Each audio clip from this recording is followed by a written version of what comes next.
सभी का एक बार फिर से एक मैं ट्यूटोरियल में बहुत बहुत स्वागत है दोस्तों आज हम क्लास 10th के टॉपिक सर्कल पे बात करने वाले हैं। तो दोस्तों हम आपको पहले बताएंगे कि सर्कल क्या होता है, इसके कितने पार्ट होते हैं, इसकी कितनी प्रॉपर्टी होती है और इससे बेस्ड हम सवाल भी आपको बताएंगे। तो दोस्तों ये क्लास 10 का आपका चैप्टर नंबर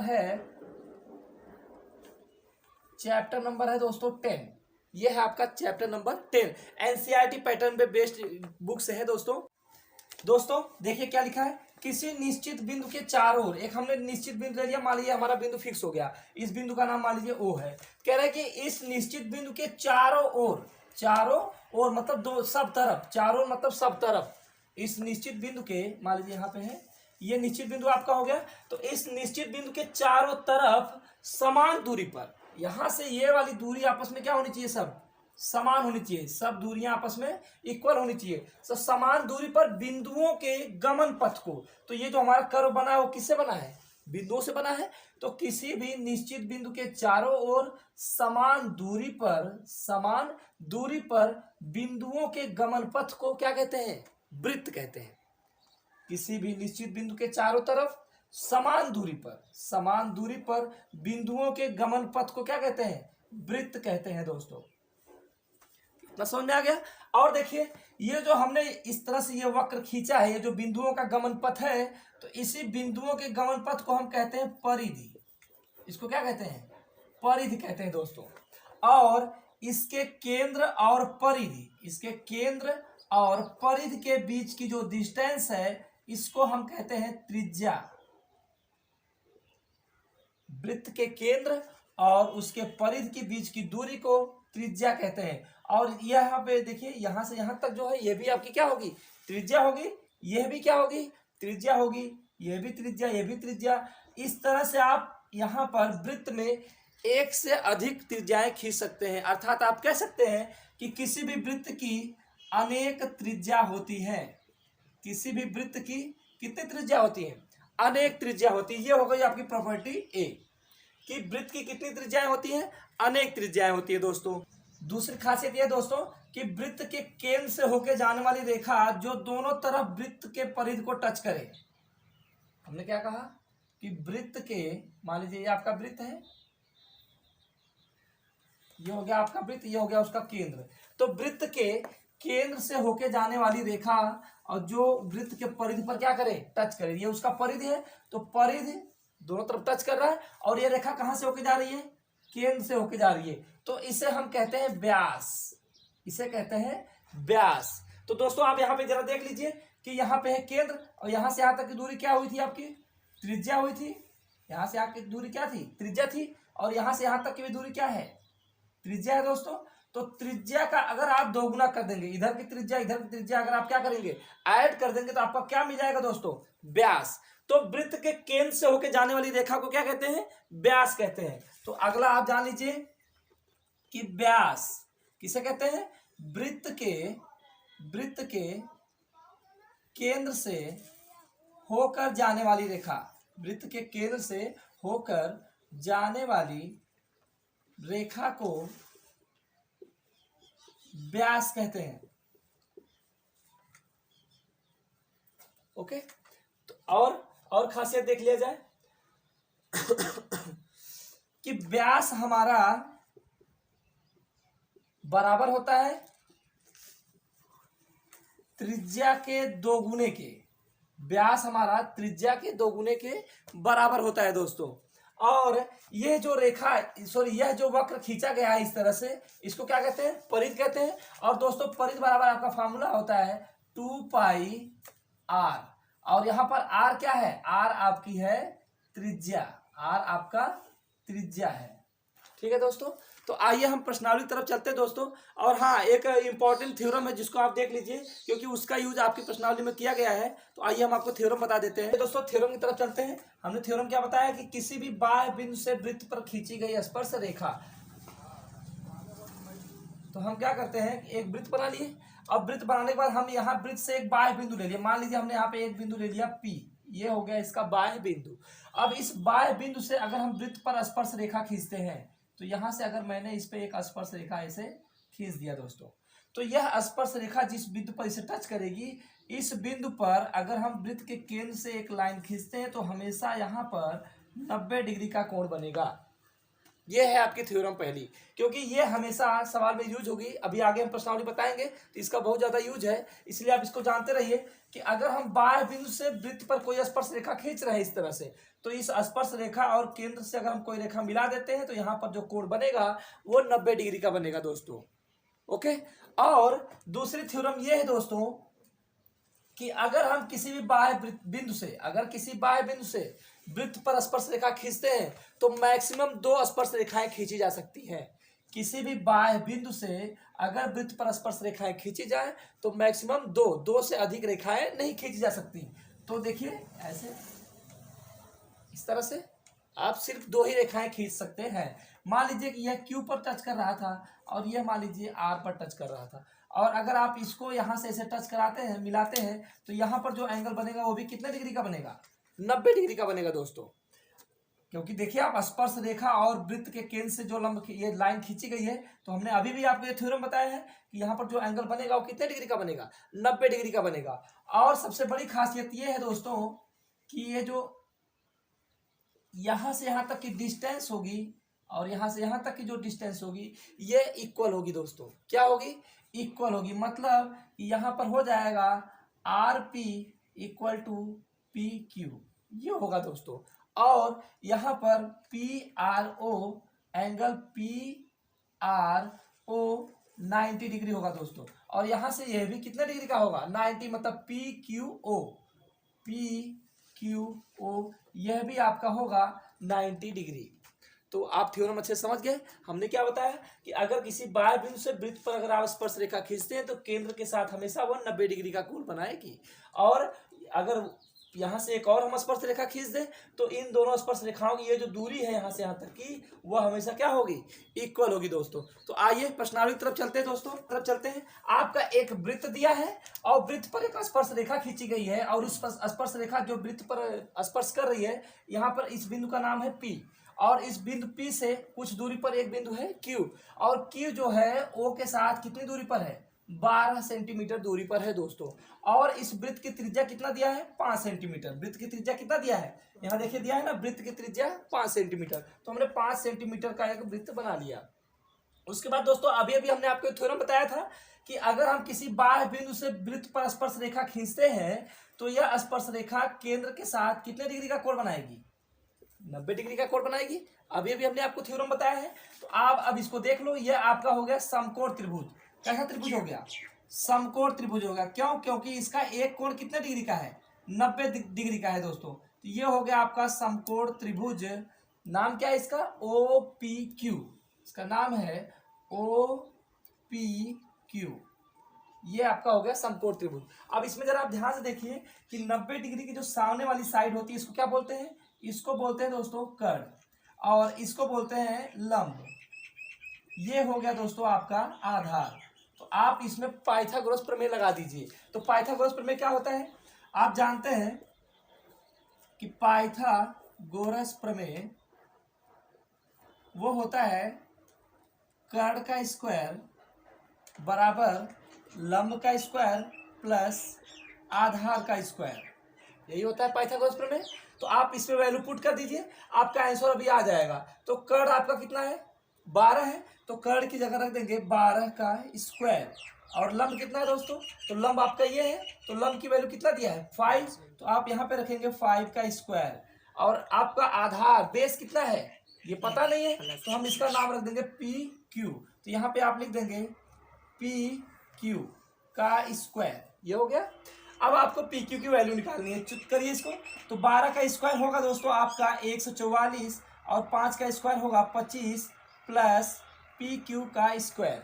अब यहाँ से देख लीजिए, PQ का स्क्वायर इज इक्वल टू, ये इधर प्लस इधर आएगा तो माइनस हो जाएगा।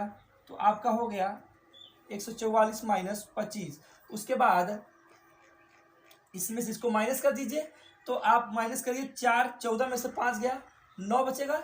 उसके बाद यहाँ पे बच गया आपका 3 13, 13 में से 2 गया 11। आपका हो जाएगा PQ का स्क्वायर इज इक्वल टू 119।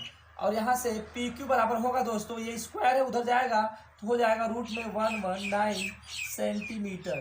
तो दोस्तों आपके पी क्यू की वैल्यू आ चुकी है अंडर रूट 119। तो आपका ऑप्शन नंबर डी होगा करेक्ट आंसर।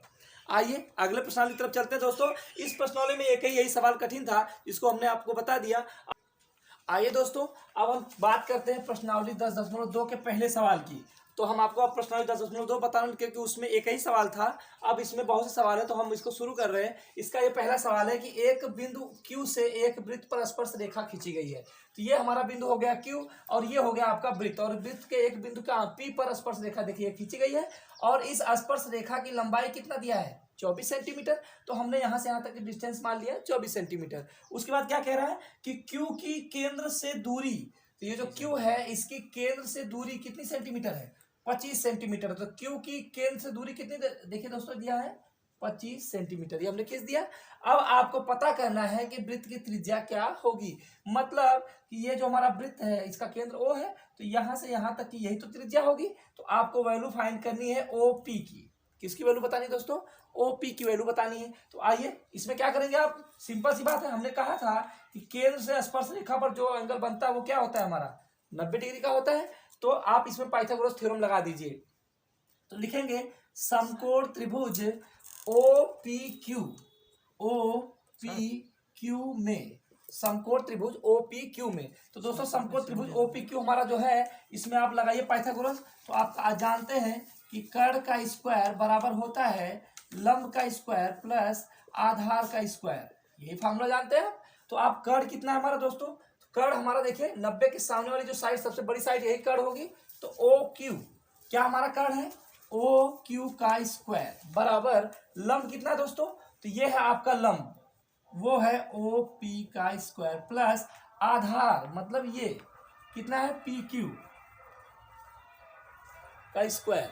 उसके बाद आप वैल्यू पुट कर दीजिए। तो OQ का मान कितना है, OQ बराबर हमारा दिया है 25 सेंटीमीटर। तो आप लिखेंगे OQ का मान रखेंगे 25 और इसका हो रहा है स्क्वायर बराबर OP आपको पता नहीं है तो उसको आप OP ही रहने दीजिए, और PQ हमारा दिया है 24 सेंटीमीटर। तो आप यहाँ रख देंगे 24 का स्क्वायर हो जाएगा दोस्तों।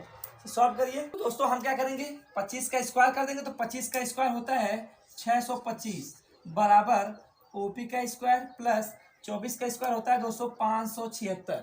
अब इसको इधर प्लस से उधर भेज देंगे तो क्या हो जाएगा माइनस। तो 625 माइनस 576 बराबर OP का स्क्वायर होगा, क्योंकि ये इधर जा चुका है तो माइनस हो गया। अब 625 में से आप 576 घटा दीजिए दोस्तों। तो 15 में से 6 जाएगा आपका बचेगा 9, यहाँ बच गया कितना 1 बच गया, 1 में से 7 घटेगा नहीं, यहाँ से 1 उधार ले लेगा तो 11 हो जाएगा, 11 में 7 गया 4, तो आपका आ जाएगा 49 OP का स्क्वायर। और आप OP स्क्वायर बराबर प्राप्त कर चुके हैं 49। तो OP बराबर कितना होगा दोस्तों अंडर रूट 49। तो आपकी वैल्यू आ चुकी है OP बराबर 7। तो OP आपकी क्या है इस वृत्त की त्रिज्या है। तो यह वैल्यू हमारी आ चुकी है दोस्तों 7 सेंटीमीटर। तो इस वृत्त की त्रिज्या कितनी आ गई 7 सेंटीमीटर। आइए अगला सवाल देखते हैं दोस्तों। सवाल आपका दिया है ये फिगर दिया है और आपको इसमें दिया है कि POQ मतलब POQ बराबर कितना दिया है 110 दिया है, और PTQ मतलब यह कोण का मान आपको बताना है दोस्तों। तो हमने मान लिया कि इस कोण का मान x है। क्या मान लिया x है दोस्तों। हमने आपको क्या थ्योरम बताया था कि ये देखिए आपका क्या है, ये आपका वृत्त का स्पर्श रेखा है। अगर इसको आप ऐसे बढ़ाएंगे तो ये जो रेखा खींची गई है इस वृत्त की क्या है स्पर्श रेखा है। तो स्पर्श रेखा हमेशा यहाँ पर कितने डिग्री का कोण बनाती है 90, और यहाँ पर भी देखिए ये भी स्पर्श रेखा है तो यह भी एंगल कितने डिग्री का होगा आपका 90 डिग्री का होगा। अब आप फाइंड कर लीजिए। तो देखिए जरा यह एक आपका चतुर्भुज बन गया दोस्तों। क्या बन गया है चतुर्भुज। तो आप लिखेंगे कि चतुर्भुज PTQO में, इसमें आपको पता है कि चतुर्भुज के चारों कोणों को अगर आप जोड़ेंगे तो 360 के बराबर होगा। तो आप चारों एंगल को जोड़ दीजिए इसके। तो आप इनको जोड़िए तो आपका हो जाएगा P angle P plus angle T plus angle Q और प्लस O, लास्ट में आपका है एंगल O। ये आपका हो जाएगा 360।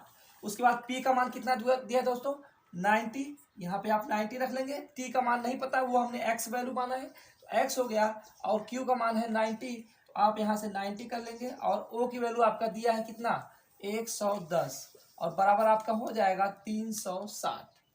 आपको x की वैल्यू फाइंड करना है, तो इन सबको जोड़ के उधर भेज के घटा देंगे, तो 90 आपका हो जाएगा 180, x प्लस 180 प्लस 110 बराबर 360। 180 और 110 दोनों उधर जाएंगे तो घट जाएंगे, तो आपका x बराबर आ जाएगा 360 माइनस 180 माइनस 110। तो x बराबर 360 में से 180 घटाइए तो आपका बचेगा 180, और फिर उसमें से 110 फिर से घटा दीजिए, तो आपका आ गया है दोस्तों 70। तो x की वैल्यू आ गई दोस्तों आपका 70, तो इस कोण का मान होगा 70।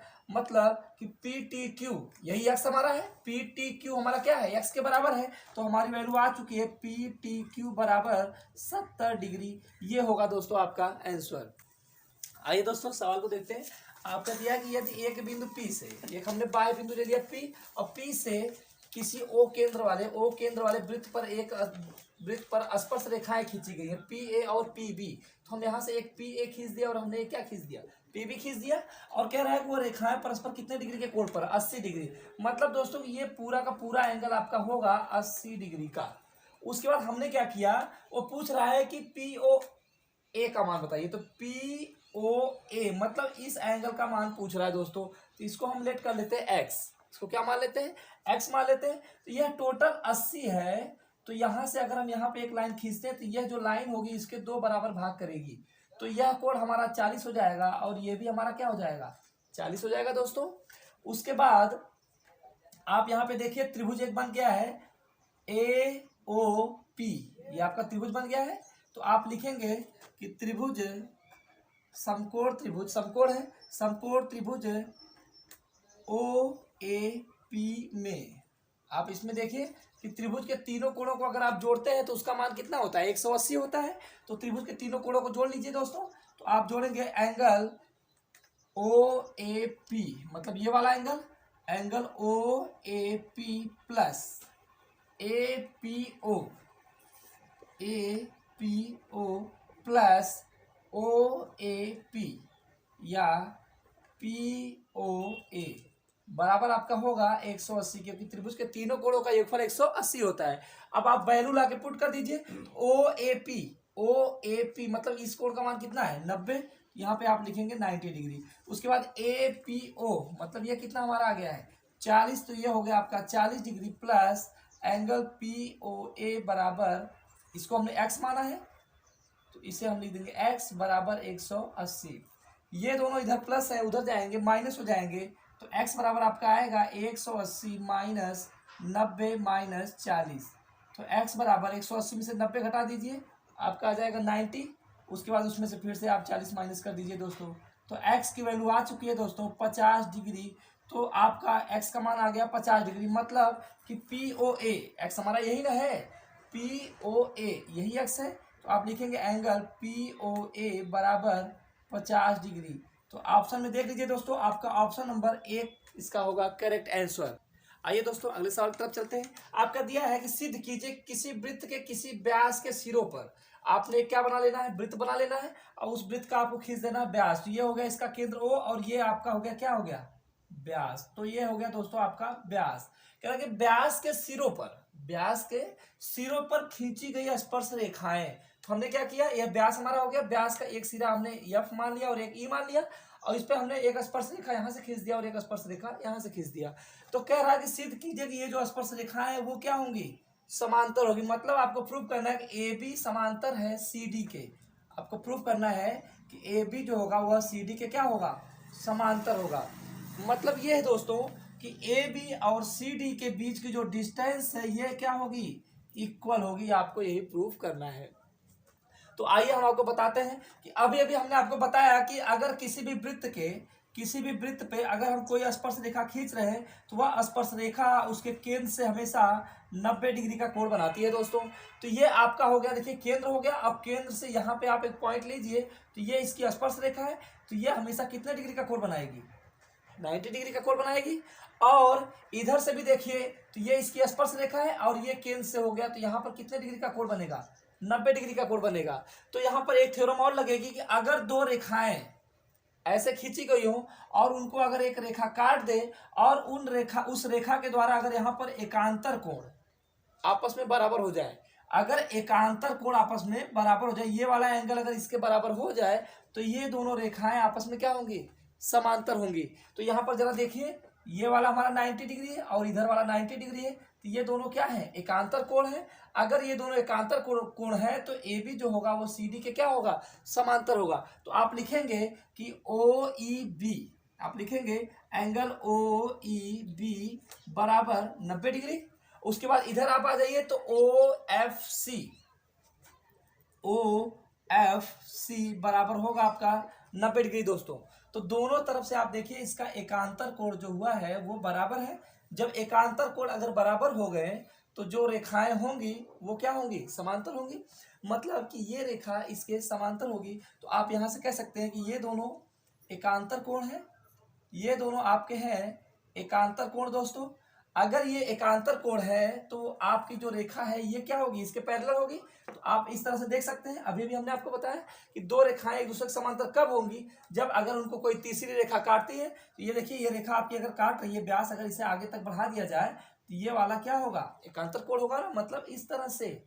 तो एकांतर कोण अगर बराबर हो जाए तो रेखाएं आपस में समांतर होती हैं। तो ये दोनों एकांतर कोण बराबर है, तो आप कह सकते हैं कि ए बी जो होगा वह बराबर होगा सी डी के। आइए अगले सवाल तक चलते हैं। आपका दिया गया स्पर्श बिंदु से खींचा गया लंब, ये हमारा स्पर्श रेखा हो गई, ये हो गया हमारा स्पर्श बिंदु। अगर हम स्पर्श बिंदु से केंद्र पर कोई रेखा खींच दे रहे हैं तो ये क्या होगी, लंब वृत्त जो खींचा गया हमारा लंब होगा। अगर हम स्पर्श बिंदु से कोई लंब खींच देते हैं तो वह हमेशा किससे होके जाएगा, केंद्र से होके जाएगा। ये हमने आपको पहले भी थ्योरम बता दिया था। आपको प्रूफ करना है कि स्पर्श रेखा का अगर जो बिंदु है उसको अगर हम परपेंडिकुलर खींचते हैं तो वह हमेशा किससे होकर जाएगा, सेंटर से होकर जाएगा। तो आपको प्रूफ करना है कि ए बी हमारा लंब है ओपी पर, या आपको प्रूफ करना है कि ओपी लंब है ए बी पर, ये आपको सिद्ध करना है। तो चलिए हम बताते हैं आपको क्या करना है। कि यहाँ पर एक पॉइंट लेट कर लीजिए, वो पॉइंट मान लीजिए ओ डैश है। क्या मान लेंगे, ओ डैश मान लेंगे दोस्तों, और इसे आप पी से मिला देंगे और आप इसको मान लेंगे कि ये जो है 90 डिग्री का कोण बना रहा है। तो आप यहाँ पे क्या कहेंगे, आप कहेंगे कि ओ डैश पी बी बराबर आपका होगा 90 डिग्री। मतलब कि यहां से प्रूफ हो जाएगा, अगर कोई भी रेखा है वह 90 डिग्री का कोण बना रही है तो वह दूसरी रेखा पर लंब होती है। मतलब आप कह सकते हैं कि ओ डैश पी हमारा लंब होगा किस पे, ए बी पर लंब होगा। लेकिन अभी हमने क्या प्रूव करना था कि ओ पी हमारा जो होगा वो ए बी पर लंब होगा। तो आप इनको जरा देखिए, ओ पी जो है वह ओ डैश पी के बहुत पास है। ओ पी जो है वो हमारा ओ डैश पी के बहुत पास है। तो आप यहां से कह सकते हैं कि ओ